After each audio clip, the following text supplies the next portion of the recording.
We'd all rather not think about it, but you should know what will happen to your self-managed super fund if a member dies.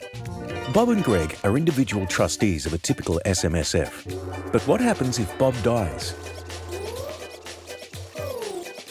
A legal personal representative is appointed as trustee for Bob and looks after his interest in the fund until his benefits are paid to his beneficiaries. Then, Greg must make sure the fund still meets the definition of an SMSF. If the fund had a corporate trustee, it would remain an SMSF because Greg could be the sole director. But because Greg is an individual trustee, the fund won't meet the definition of an SMSF. To fix this, Greg could ask someone else to become a trustee, set up a corporate trustee and become its director, or transfer his super to another fund and wind up the SMSF.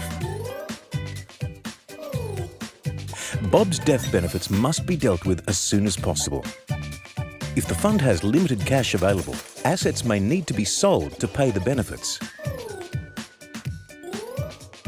SMSF members can nominate who will get their benefits when they die. A binding death benefit nomination directs the trustee to pay the benefit to a legal personal representative or a dependent. Without a binding nomination, the remaining trustees will decide how the benefits are distributed by considering the trust deed and super laws. The trust deed must be followed, even if it is different to the member's will. To understand how death benefits can be paid, you need to know who is a dependent. A dependent is generally a spouse or someone in a close, personal, interdependent relationship, or a child who is under 18, has a disability, or is aged between 18 and 25 and is financially dependent on the deceased. A dependent can be paid a lump sum or an income stream. A non-dependent can only be paid a lump sum.